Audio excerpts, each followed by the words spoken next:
Greetings, everyone. Shalom. This is a broadcast through the NETIV set. I just want to give you a short announcement. I hope that many of you have already joined, but I wish you would continue to think, if you haven't already, join the NETIV Center. It doesn't cost you anything. And what it does is it helps us keep track of what's going on and to post more shows that would be of interest to you. Today, I'm going to go through Daniel chapter 2 with you. And so, starting there, if you have a Bible, I would like you to open it up to Daniel chapter 2, and we're going to go through it together.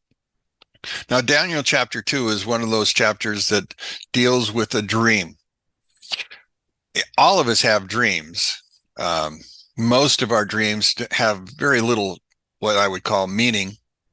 What they do have is, well, from a scientific point of view, my understanding of a dream that we have at night is usually caused by us taking all the events of the day, and our brain goes through a process of debarking. It will take some of those events, file them away as they fit together with other events. Many times when we have a dream, it really has nothing to it. But in the scriptures, when they talk about dreams, it speaks to two levels of our brain. The first level is the brain itself is a dream. A dream is an activity that's going on deep within us that's usually in a spiritual sense.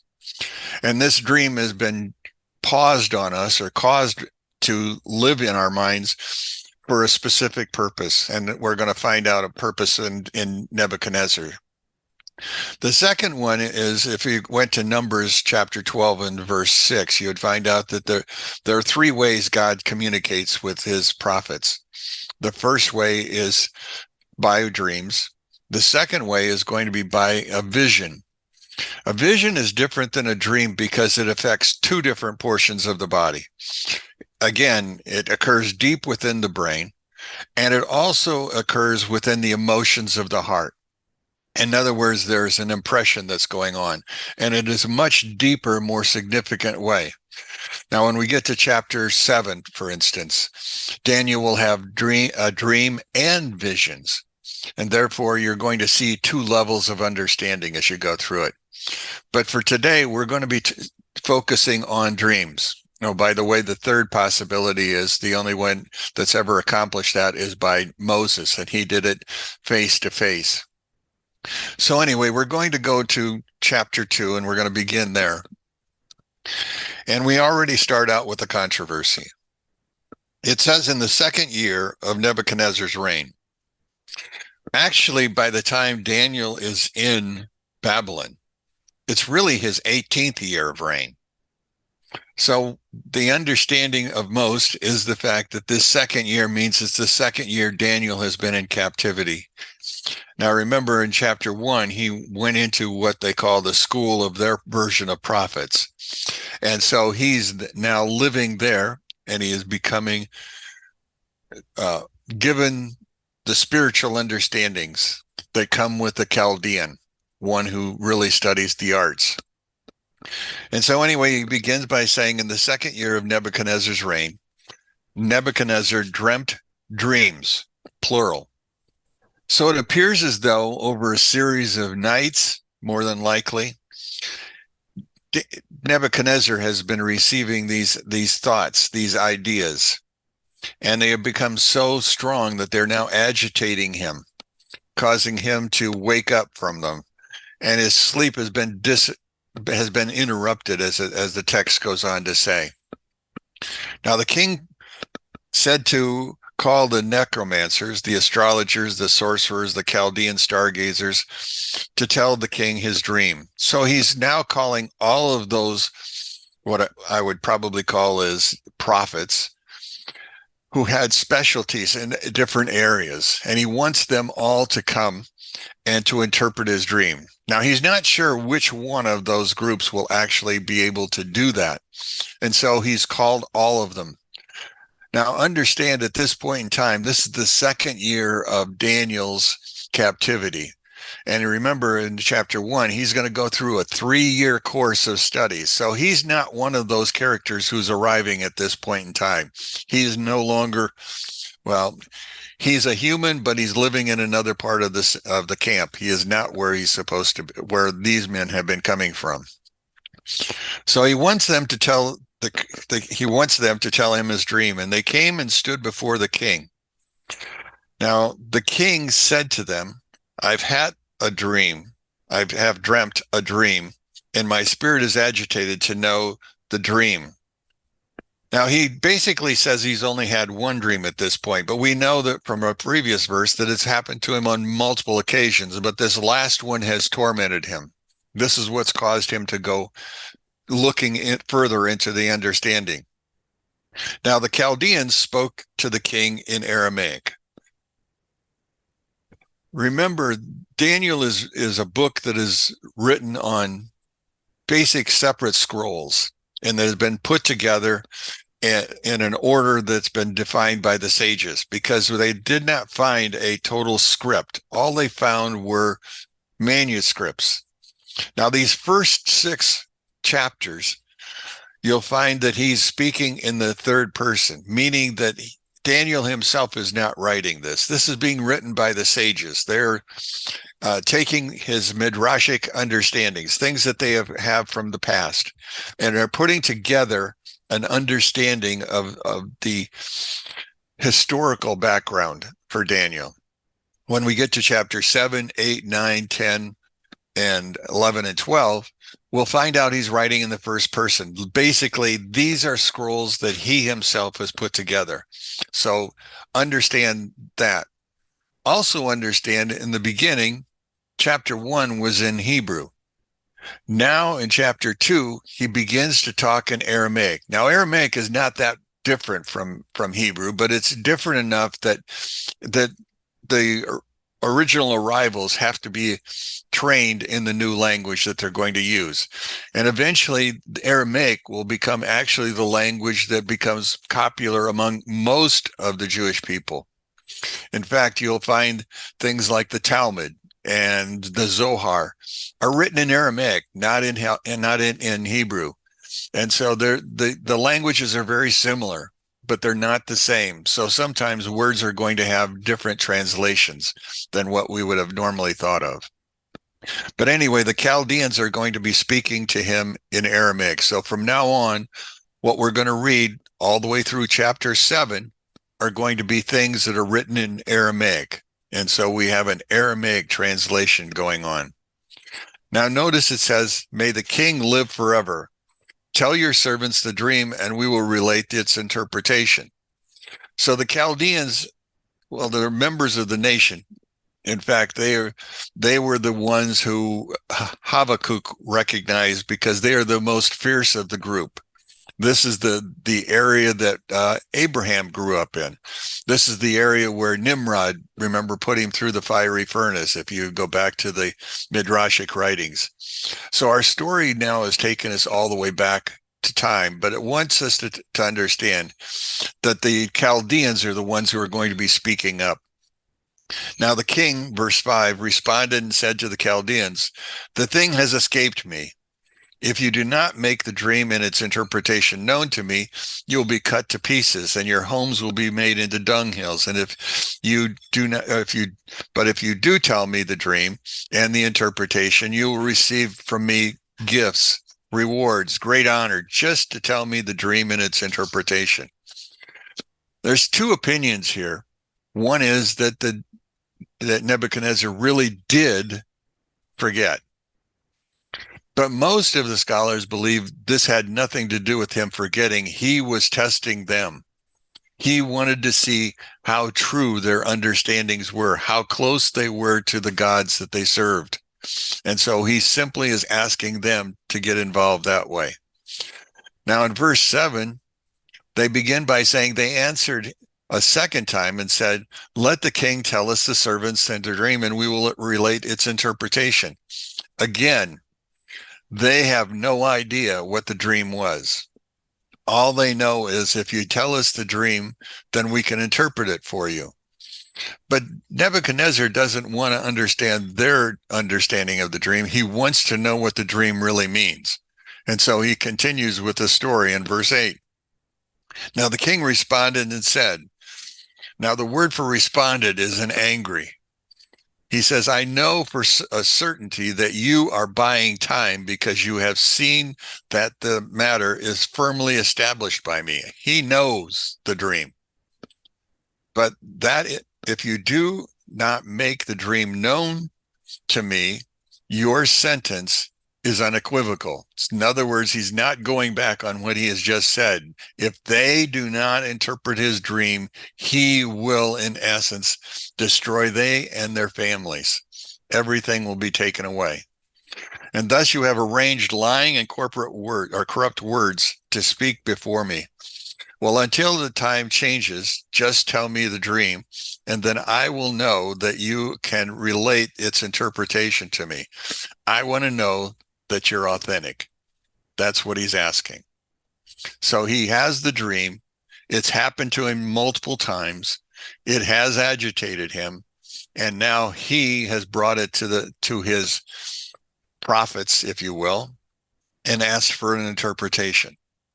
Now the Chaldeans again responded before the king and said, there is no man on earth who can relate the king's matter. And that is why no king leader or ruler has ever requested such a thing of any necromancer or astrologer or Chaldean. So now they're using the idea, well, nobody on earth could possibly tell you that, and nobody would ever ask somebody to do that.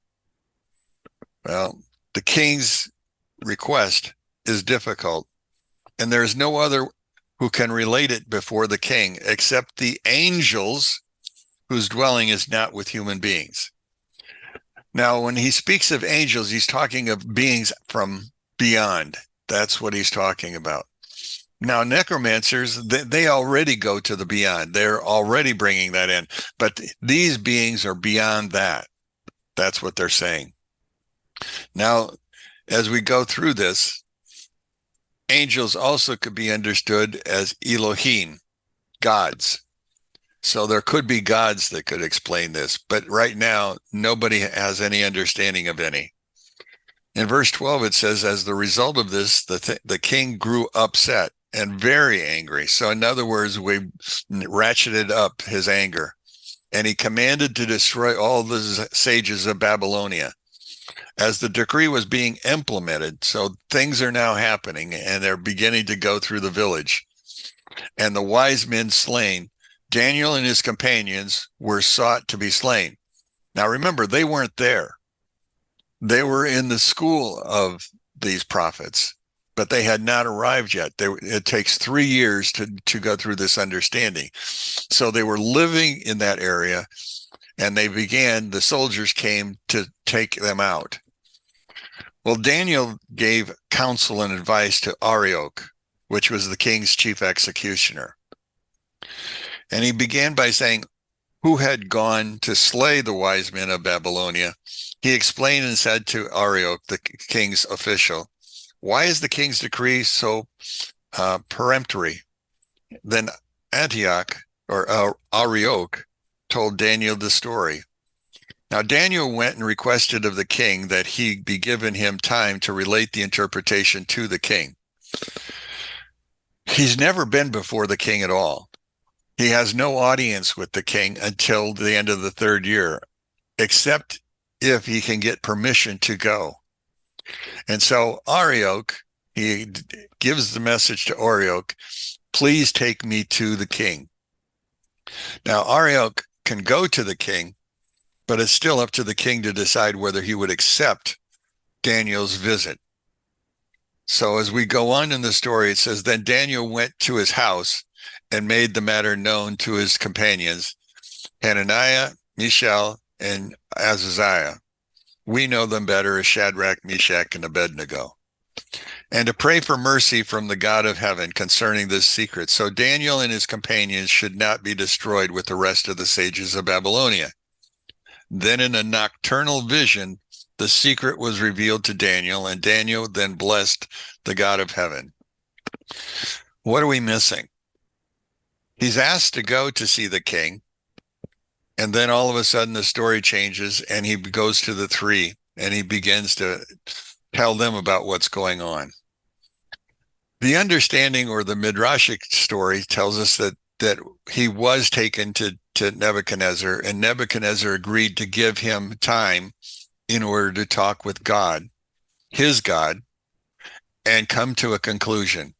He does not ask Nebuchadnezzar to tell him the dream. That has nothing to do with it. He's willing to let it all go and depend upon God to talk to him. Now, he knows by himself, and oftentimes we should understand, when we seek the Lord in prayer, we have to understand that many times our needs may be best expressed not just by ourselves alone, but with companions, others who can help, those who have a path or a way to reach God. And so he asks his friends to join him in prayer. And so they do that. And now here in verse 19, while he's asleep, remember the vision is coming upon him mentally, and it's also coming upon him emotionally, just as it did upon Nebuchadnezzar. So the secret was revealed to Daniel. It wasn't revealed to the other three, but it was revealed to Daniel. Evidently, the discussions or the prayers focused on Daniel receiving the message. Now, by verse 20, it begins by saying, Daniel explained and said, "May the name of the Lord God be blessed forever and ever, for wisdom and might are his." So Daniel, in essence, is testifying to Nebuchadnezzar that he has the answer to the dream, but he doesn't say it's because I have it. He's telling him because what God has done. God has given him the understanding of what's going on. So there's a source of light that's coming to Daniel, and that is what he's speaking to at this point in time. Now, he goes on to tell us that he alters times and seasons. Times and seasons is a reference to a period, but nobody can tell you what that period is. And when we get to Daniel chapter 7, we're going to run into that same expression, time and seasons. So don't assume that we know exactly what he's talking about.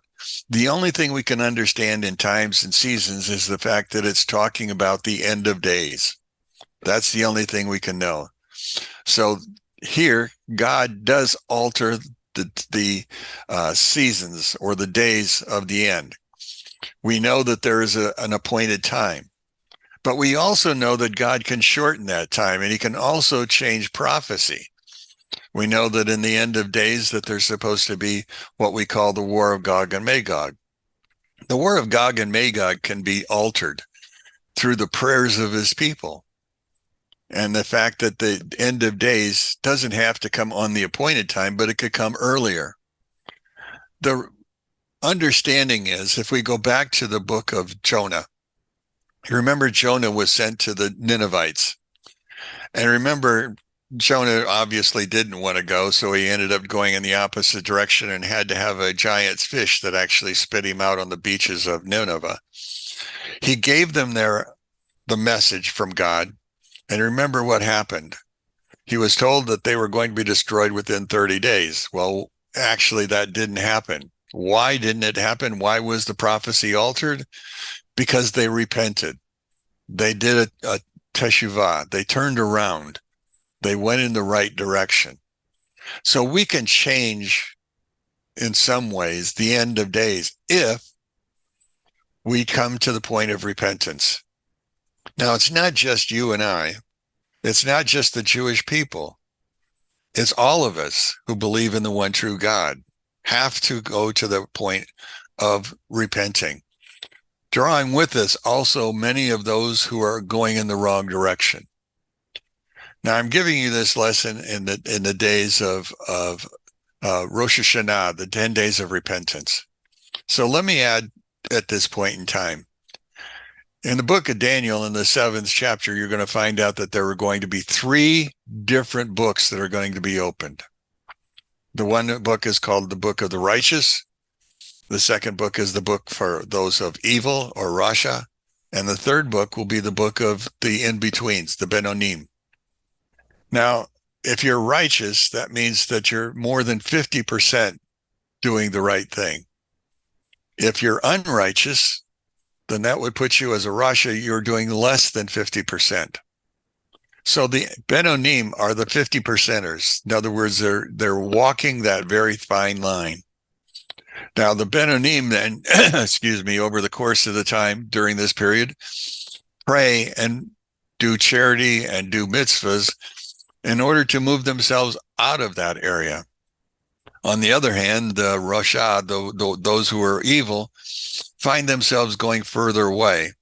And the book is closed on them, and they become what is known as those who have died. Now, they don't physically die, but spiritually they're not with God. And so therefore they may die over a period of time, but not at that immediate moment. They may even die during the year, but it may not die during the year. In other words, God continues to allow them to exist. So as we're going through our lesson, understand then that what he's basically saying is God has given him wisdom, and the wisdom that God gave to Nebuchadnezzar was a dream, and his dream dealt with the end of days. So he goes on to say, back to 21, he alters time and seasons, and he bestows kings and establishes kings. He gives wisdom to the wise and knowledge to those who know how to reason. So to know how to reason is not just simply to reason in logic, but it's to reason in Torah. In other words, there will be clues, not simple clues. It'll be something that's going to require an understanding of more deep things. In Hebrew, there's 4 levels of interpretation. When we're reading right now, so far, we've read on what's called the Peshat. That's the simple level. That's word for word. What it means is what it is. There's the time and seasons that he talks about. Those are hints. That's called remez. Drosh, on the other hand, is threshing through these words and pulling apart the sentences themselves in Hebrew or Aramaic to gain understanding.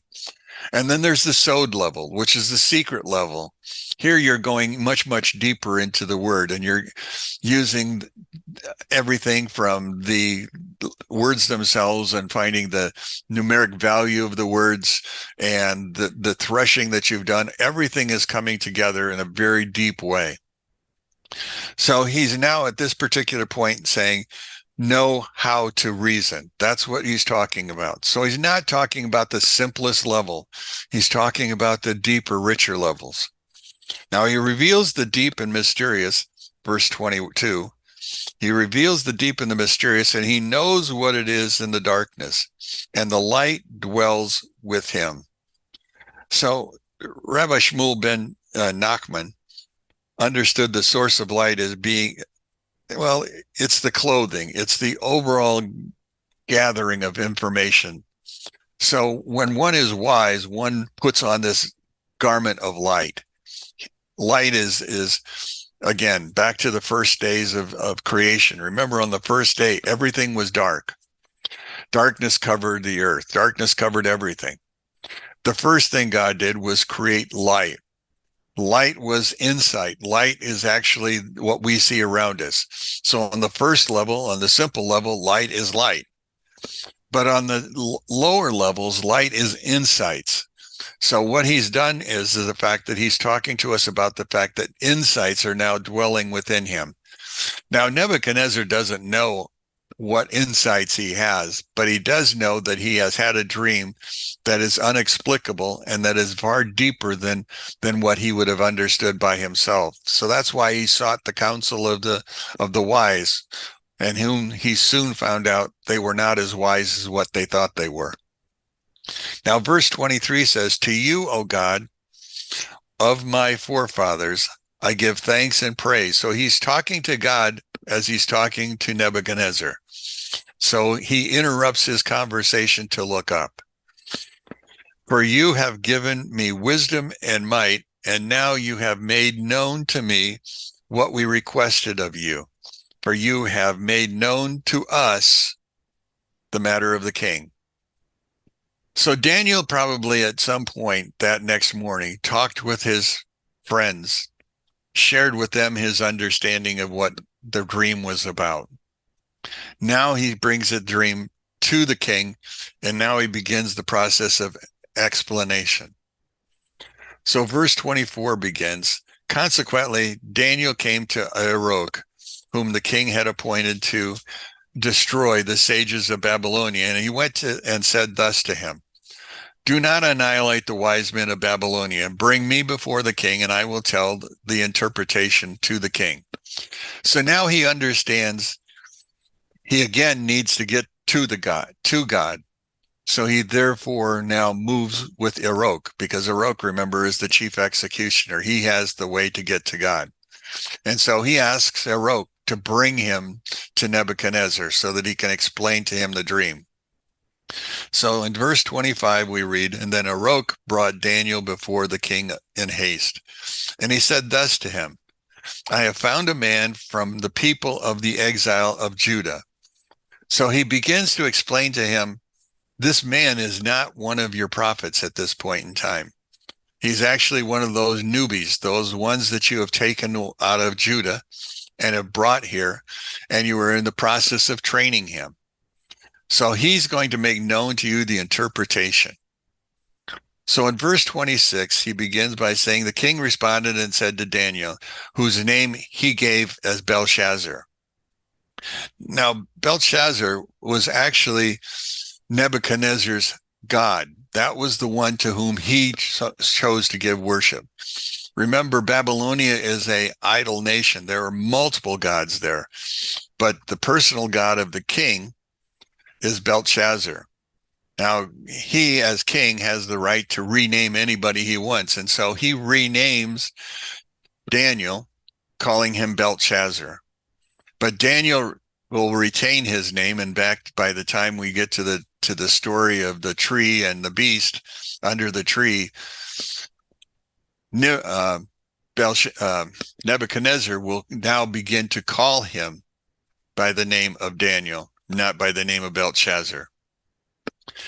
So verse 26, so the king responded and said to Daniel, whose name was Belshazzar, are you capable of making known to me the dream that I saw and its interpretation? Daniel answered before the king and said, the secret the king requests, no wise man, no astrologers, no necromancers, no demonists are able to tell the king. But there is a God in heaven who reveals secrets, and he has informed King Nebuchadnezzar what will be at the end of days. Do you understand? God at some point in time uses others. We saw this way back in the book of Genesis when the Pharaoh had dreams that were troubling him and got no interpretations from anyone. But then the butler remembered one character who was able to interpret dreams, and that character was Joseph. And so Joseph was brought to him and began to interpret his dreams. Well, in this case, it's a roundabout. Nebuchadnezzar has the dream. No one is able to answer it. Daniel prays. Daniel receives the answer. Now Daniel is now standing before him to explain. But notice that he's explaining to Nebuchadnezzar what will happen at what is called Ketz, the end of days. Your dream and the visions in your head are on your bed are these. And now the dream. You, O king, your thoughts came while you were on your bed about what would happen in the future. So this dream was stirred within him because he was wondering what the future had to hold. Now, the revealer of secrets, Razah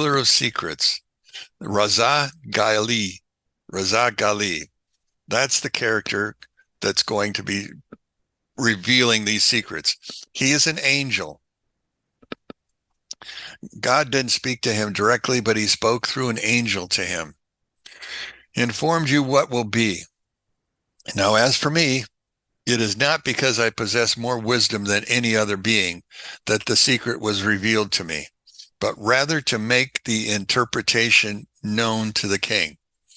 So the only reason Daniel understands that he's receiving it is just so that he can give the interpretation to the king, so the king can understand the message that was given to him, so that you may know what has occupied your thoughts.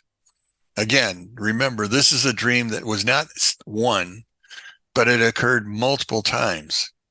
And so now he is going back and he's bringing to his mind all those thoughts that he had been having. Look at what's going on. You, O king, were watching, and behold, a huge statue. Now, this statue, which was immense and whose brightness was extraordinary, in other words, it was very brilliant, easy to recognize. In fact, that was the highlight of the dream, stood opposite you, and its interpretation to you was fearsome. In other words, it was drawing awe. Now, this statue had, notice, a head of fine gold, a breast of arms of silver, its belly and thighs were copper, and its legs were iron, and its feet, notice are given a separate section, and its feet partly of iron and partly of earthenware. Now we're going to see this, the feet, especially when we go into Daniel chapter 7. In that case, he's speaking of the 10 horns. And so I want you to just keep this in your mind, because God is given him 5 parts, not 4. We oftentimes think of the dream as being 4 great groups, but it's actually 5. And so I want you to keep that in mind as we later get to that point. So in verse 34, now as you watched, a stone was hewn without hands and struck the statue at the feet of iron and earthenware. So it doesn't strike the head. It doesn't strike the chest. It doesn't strike the thighs. It doesn't strike the legs. It strikes the feet. And these feet, remember, are made of iron and earthenware, or clay, and it crumbled them. Then they crumbled together, the iron and the earthenware, the copper, the silver, and the gold. All of it is crushed. All of it collapses. So this is the part of the dream that probably was the most startling to him, because you're hitting the feet, which obviously are made of materials that are fragile and can break. But you don't break iron that way, and you don't break copper, and you don't break silver, and you don't break gold that way. But in the statue, all crumbles. In other words, it all disintegrates, if you will. So it crumbled together, the iron, the earthenware, the copper, the gold. They became like chaff. So not only it moves from a metal, it now moves to a plant-like material, chaff, leftover of wheat from the summer threshing floors. And the wind carried them away, and there was no trace was found of them. So literally, this statue was crushed, crumbled, became like dust, and blew away. There was nothing left of the statue. And the stone that struck the statue became a great mountain, or what we would call a nation, because it had filled the entire earth. This is the dream, and we will tell you its interpretation before the king. We will tell you. Who's we? We is the revealer of secrets, and Daniel. Daniel has the interpretation because he's received it from the revealer of secrets, and now he's about to share it. Understand what's going on. You, O king, to whom the King of Kings, who is the God of heaven, has given a strong kingdom, power, and honor, and wherever people, beasts of the fields, and the birds of the sky dwell, he has given them into your hand, and he's made you the ruler of them all. You're the head of gold. So he begins by talking about the head of gold. Intellectually, it's the head that's the most important part of the body in the essence of understanding and reasoning. this is where it begins and this is where it happens. Now, there's going to be more that we'll talk about when we get to Daniel 7, but I just want you to understand that the head represent that which is intellectual. Now he goes on to the second part and he says, and after that you will arise another kingdom that's going to be inferior. Silver is inferior to gold. Obviously, it's substance and value. Now, after that, there's going to be a third kingdom, and it's going to be copper, which is even more inferior, which will rule the whole earth. And then finally, the fourth kingdom will be strong as iron, just as iron crumbles and flattens everything, and the iron shatters all these. It will crumble and shatter.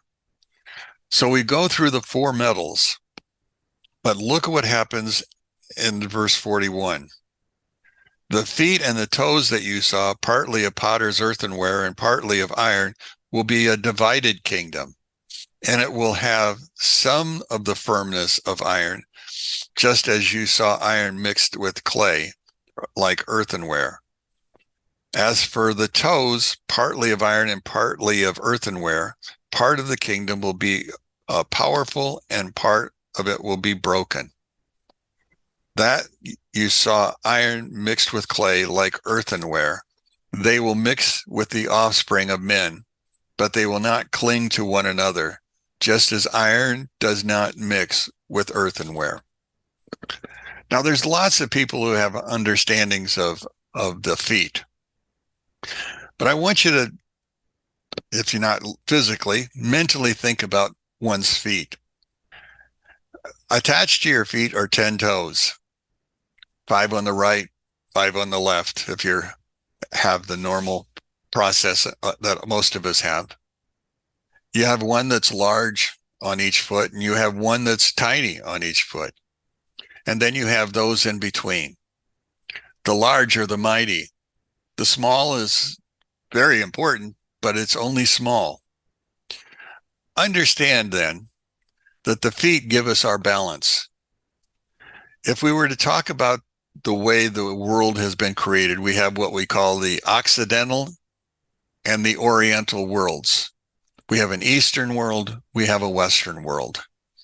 If you begin to think about it this way, Rome, which is the iron beast, Rome was very strong, but again, it's on 2 legs, because you see the Roman Empire will eventually divide by Oriental and Occidental.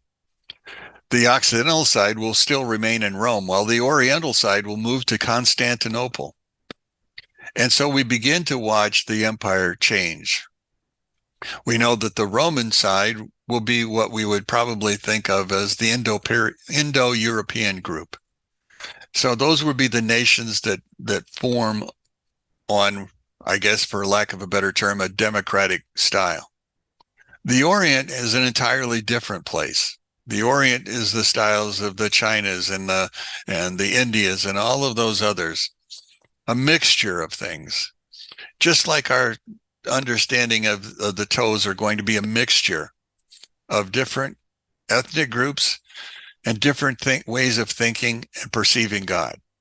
Some will have no understanding of God. They'll be atheistic. Others will have a God-like idea. Some would even go so far as to say that the left side would be the side of the Christians and the right side would be the side of the Ishmaelites, or those which are more Oriental thinking. As we go into the chapter 7, I'm going to try to give you a better understanding of these 10 horns that we're going to look at. So please hang with us. And so when I get to chapter 7, I'll give you a better explanation, or hopefully give you more things to think about at this point. So we have basically five empires, really only 4. The 5th one will become a mixture, because you see in the 6th century AD, the Roman Empire is completely collapsed. There is no Roman Empire. The West has gone centuries earlier. They fell to the Gauls and the Gothic people of the North. And the Eastern Empire has begun to fall apart, and they now are into the Ishmaelites and eventually into Islam and to Muslim religion or no religion at all. So you have two different paths that are going on. So that's what is happening at this point in time.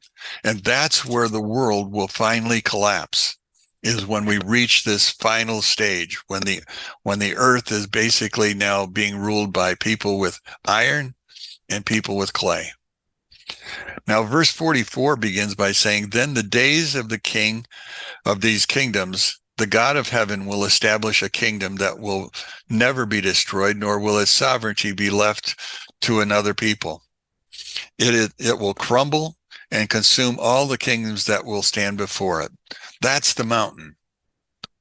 See, verse 45 says, just as you saw the stone was hewn from the mountain, not by hands, not by hands. In other words, the action occurs, but there's no visible sign of something causing it. It just happens.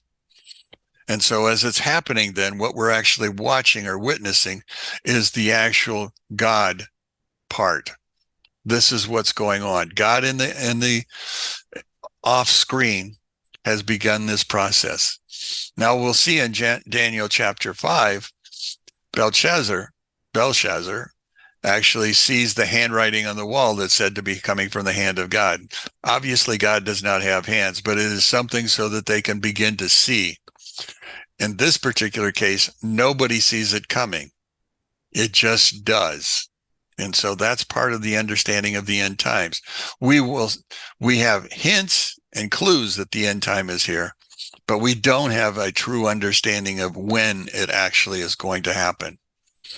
Now, there are lots of scriptures that you might go to give you some understanding. Let me take you to, we were not going to go there, but the chapter in the last chapters of Deuteronomy, in the chapter called Hatsinu. Hatsinu is a song that's being sung, and it's sung in parts. And if you were to go look at that, you will find on the Hebrew side that it's actually divided. There's a right side and a left side. And so it's like a chorus where you sing here and its opposite is here. Now 70 is the letter Ein. And Ein speaks about intellect. So intellectually, this song has a far deeper meaning. Many of the rabbis understand that the song Hatsinu, if we were to go back to just simply the number of sentences in the Bible, these are the last sentences of Moses' speech. And so each of these sentences represents a year from approximately 1990, when we began what most of us would call the last hours. Because you see, the time in Hebrew at 3:00 in the afternoon on the Friday before Shabbat already begins the process of working to Shabbat, working to the day of rest. And so we're watching a progression of years from that very beginning verse all the way to the end. Hatsinu begins with the idea of give ear. In other words, listen carefully. Now, what they're listening to in the next part of that verse is the understanding in Hebrew of the numeric value 612 or 613, which is the number of laws that the Jews are to follow. So he wants them to begin to understand you need to follow the Torah and you need to go in that direction. So please understand, as we're talking about the period of time we're in, we're now at that point in time where soon an invisible hand is going to reach into the earth being Eretz, Israel, and the rest of the statue will be crushed and blow away. And what we will have left will be the Messianic age, or the age of the Messiah, the age of the world to come. That's what's coming. And so that's what he's really talking about. Look at verse number 46. Now the king Nebuchadnezzar fell on his face and prostrated himself to Daniel. And with offerings and incense, he wished to exalt him. Now, if you go to the notes, if you have an art scroll, the notes say Nebuchadnezzar believed Daniel to be a divine being. So in other words, Nebuchadnezzar did not associate it with God. He associated it with Daniel. He didn't hear the part where Daniel says, "It's not me." And so oftentimes when we begin to see things happening, we begin to say, well, he's a prophet. Well, it's not that he's a prophet. It's God is prophesying through him. That's the important clue. So oftentimes when you hear people say, she's a prophet or he's a prophet, don't misunderstand the fact that they should be, if they're prophesying, it should be God who should be exalted, not that person. Now, he goes on to say, the king exclaimed to Daniel and said, "In truth, I know that your God is the God over gods, the Lord of kings, and the revealer of secrets, since you were able to reveal this secret." Now, he knows intellectually, but he'll still call him Belshazzar. He'll still refer to him as a deity. And that's not what he was, even though he begins the process. And that's the important thing. He's beginning the process of understanding. It's going to take years for him to really reach that point. But as a result of this event, the king is going to promote Daniel.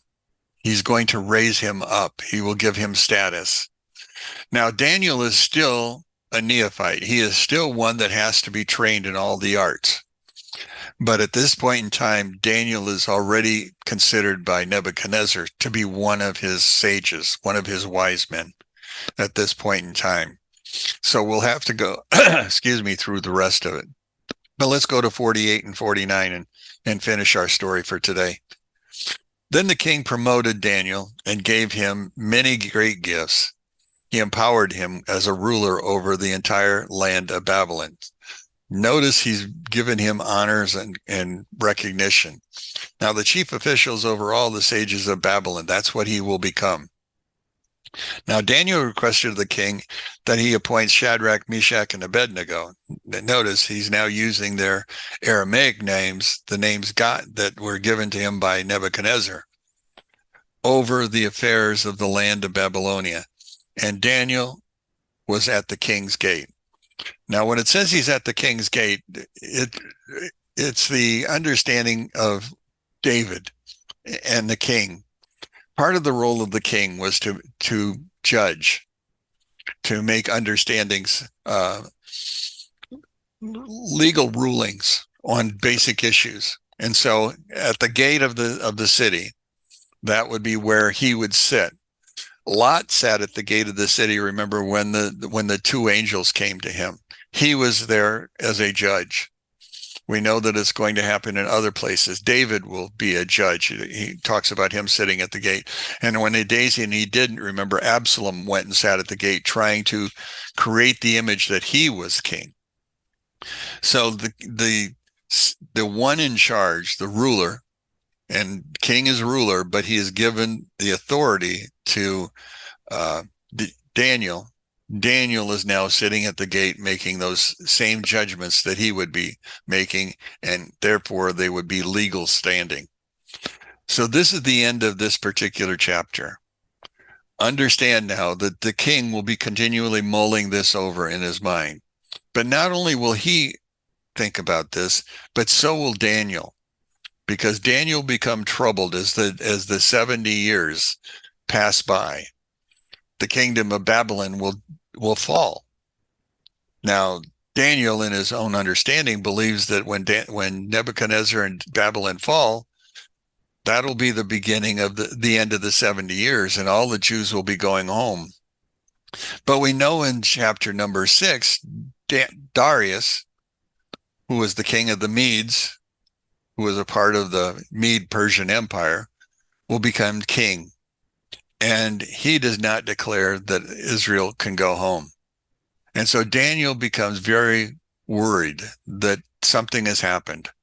And so we'll get to those stories as we go through, but understand from this point on, Daniel not only is in a position of leadership, but he's also now threshing through. Daniel was not considered a prophet.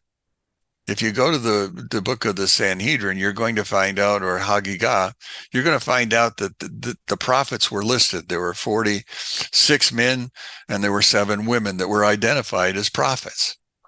Daniel is not on that list. And the reason Daniel is not on that list is because we have no evidence that God literally spoke to him directly. We do have evidence that he spoke to angels and the angels spoke to Daniel. We also understand that Daniel received the visions, but Daniel doesn't receive the interpretation from God. He receives it from the revealer of secrets. And so Daniel is not considered a prophet. And that's why if you have a Hebrew Bible, you know that the Bible is divided into 3 parts. You know that there's the Torah. Overall, it's a Tanakh, which is an acronym for Torah, Nevi'im, which are the books of the prophets. And that starts in the book of Joshua and goes all the way through Malachi. Then you have what's called the NETIV, which are the writings. And you will find Daniel in the book of the writings. And so that is where he's at. Now, we will call him a prophet, and even the Jews may call him a prophet, but technically his book is not prophetic. It gives us insights. And that's what we have to do, is go through and begin to parse out and begin to dig through that, looking for the nuggets that are there. It's going to require us to do lots of things as we go through this process. I can't help but not end it. I want you to go back to Deuteronomy chapter 32. And again, this is a chapter that's done during the time of the 10 days of repentance. And I want us to look at that chapter 32, and we'll start with the first verse, and just as a reminder. It begins by saying, give ear. Now, to give ear means to listen. Not like I listen to my wife half-heartedly.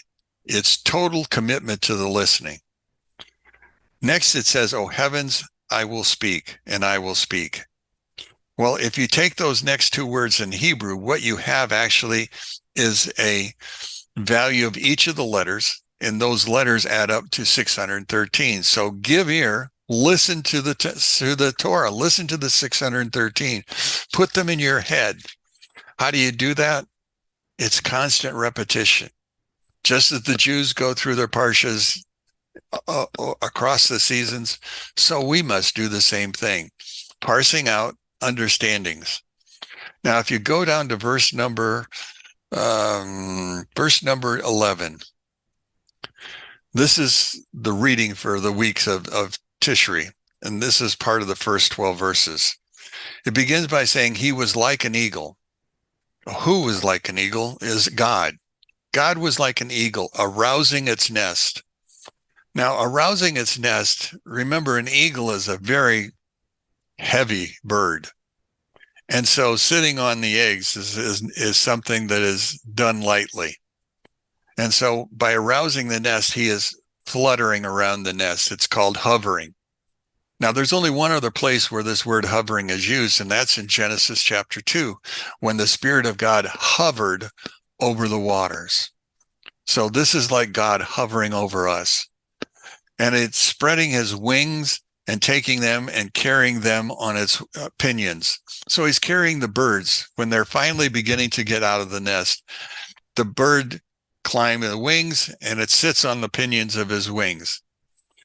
Interesting enough, if you take the word wings and pinions, wings is the word is kanaf, has a value of 150. Arav, or evra, is the value of pinions, and that's 208. If you add 150 and 208, you come to a value of 358, which doesn't mean much to us unless you know that there's another word that has that same value, and that's the Mashiach. So God is going to hover around us and carry us to the days of the Mashiach. That's what's going on. That's why they say chapter 32 is a prophetic song that Moses is singing in the very last days. With that said, I want to end today. I want to thank you for watching. Hopefully you'll become a part of NETIV so that you can get all of these. Right now, great, great speakers. Rabbi Avner, who is an Orthodox Jew, and Rabbi Wolbe. Those two great men are always on, and men like Rod and myself, who are Gentiles, who believe in the one true God.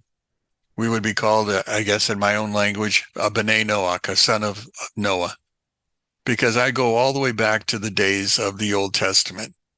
And my understanding is the Old Testament is the testament that I should be really following. And so I live by the 7 laws of Noah.